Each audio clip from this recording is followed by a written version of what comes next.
On the implementation of the New World Order, there's an aspect of taking over food production. I'll give a lot of examples pertaining Kenya.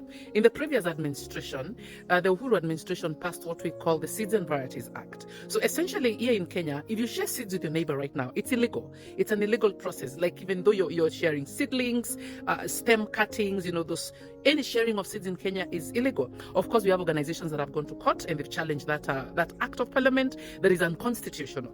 But that is a long process to taking over food production, and that is an aspect of implementation of the New World Order in Kenya. When this current administration came into power, they legalized GMO in a cabinet sitting. You have to realize there's a push in Africa for all countries to legalize GMOs. And you know what GMOs mean? It's essentially food colonization in Africa. So GMOs means those seeds are going to be owned.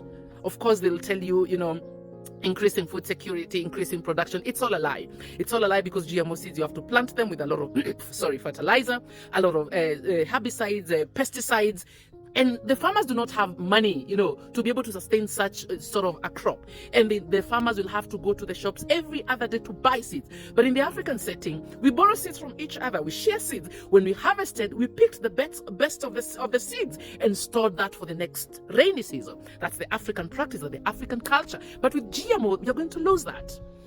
So what happens with GMO? Seeds are owned by corporations. You will never know these corporations. They come in layers and layers and layers and layers of corporations. But all of them are foreign corporations. So we enslave the African farmer. If you watched my other episode, the aspect of also taking land away from people. So these are factors of production. You take away seed, it's a factor of production. You take away land, it's a factor of production. What have you done to those people? You've completely enslaved those people.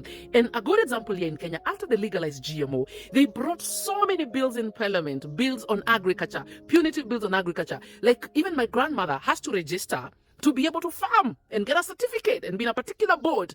They made agriculture very punitive. Those bills, as we speak here in Kenya, sit in parliament. And this is what they want to achieve with the entire African continent. Take away food production from the hands of peasant farmers. And this has been our way of life. This is food colonization in Africa, and this is implementation of the New World Order. Currently, we have 9 countries in Africa that have legalized GMO, but every single African needs to fight against GMO. See what is happening in America. It's a total chaos. GMOs have caused so many diseases, and the population wants to step away from GMO. In Russia, GMO is a criminal offense. You go to jail if you bring a GMO seed. Okay? I urge every single African to start storing indigenous seeds, because this cabal has taken all the seeds, they've stored them in a bunker in Antarctica, some place in Europe. They've stored the original seeds, and now they're corrupting those seeds and bringing GMO. And you know what GMO does? It's going to corrupt even the indigenous seeds that we have. So it's upon us to start storing seeds of indigenous crops and plants. This is food colonization. This is food slavery. Okay? Implementation of the New World Order.